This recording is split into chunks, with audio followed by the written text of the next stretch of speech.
নমস্কার বন্ধুরা, অঞ্জনা রান্না করে সবাইকে স্বাগত। আজকে অনেকদিন বাদে চিকেন রান্না করে তোমাদের দেখাবো। চিকেন কষা করব।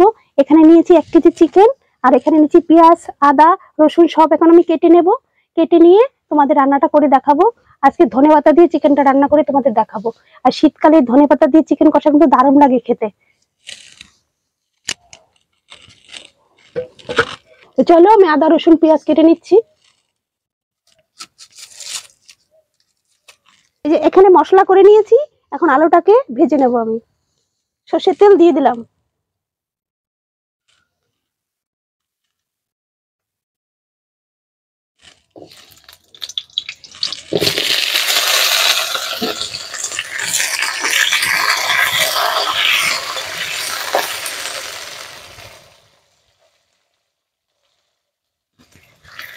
হলুদ দিয়ে দিলাম, একটু নুন দিয়ে দিলাম।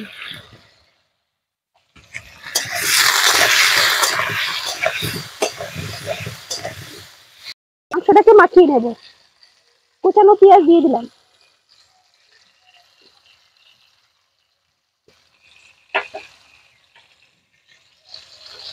নুন হলুদ দিয়ে দেবো।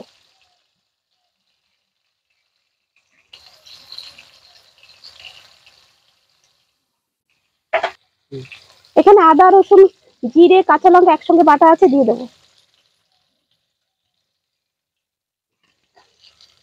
সর্ষের তেল দিয়ে দেবো। ভালো করে মাখিয়ে নেব। লঙ্কার গুঁড়ো দিয়ে দেবো।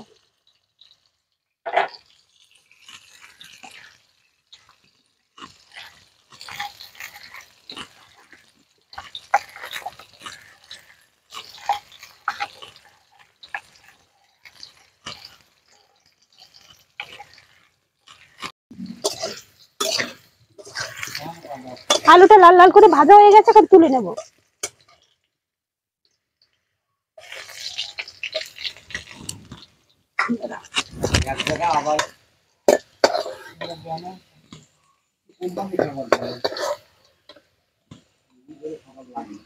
একটু দিয়ে দিলাম।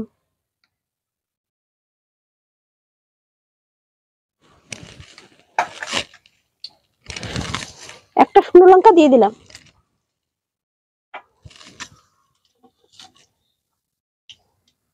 গোটা জিরে ফোড়নে দিয়ে দিলাম।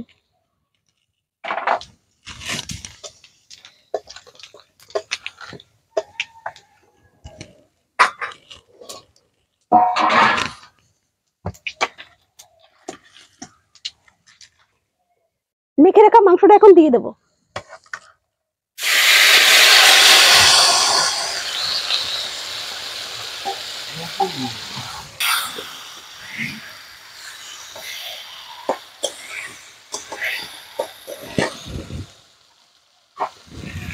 টমেটো দিয়ে দিলাম।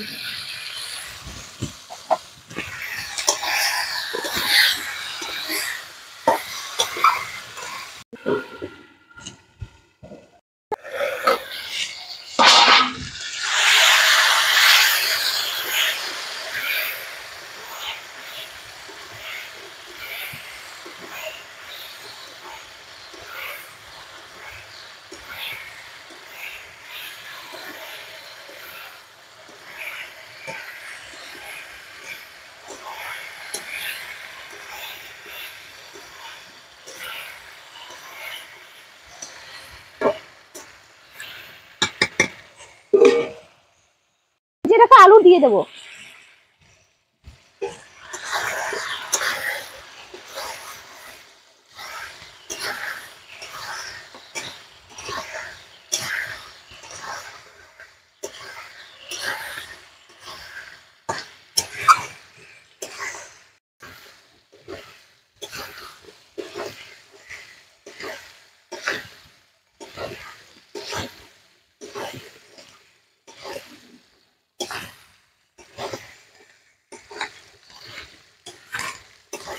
মাংসটা কিন্তু কষানো হয়ে গেছে, এখন জল দিয়ে দেবো।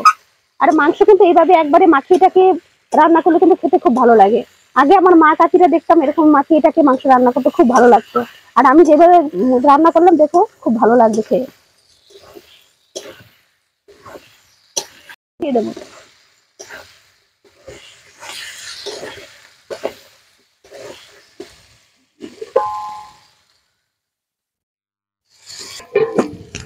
খুব বেশি জল দেবো না, কষা কষাই হবে।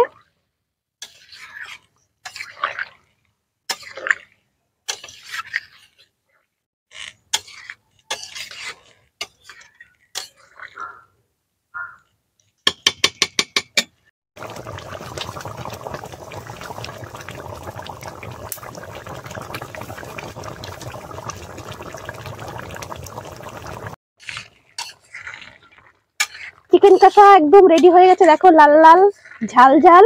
এই চিকেন কষা দিয়ে গরম ভাত কিন্তু দারুণ লাগবে খেতে। দেখো কত সুন্দর হয়েছে। এখন আমি গরম মশলা দিয়ে ধনেপাতা দিয়ে নামিয়ে নেব।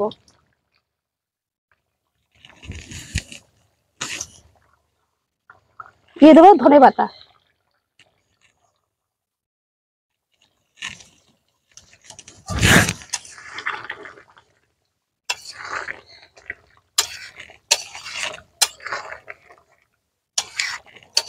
গরম ভাতের সঙ্গে যা লাগবে না, দারুণ।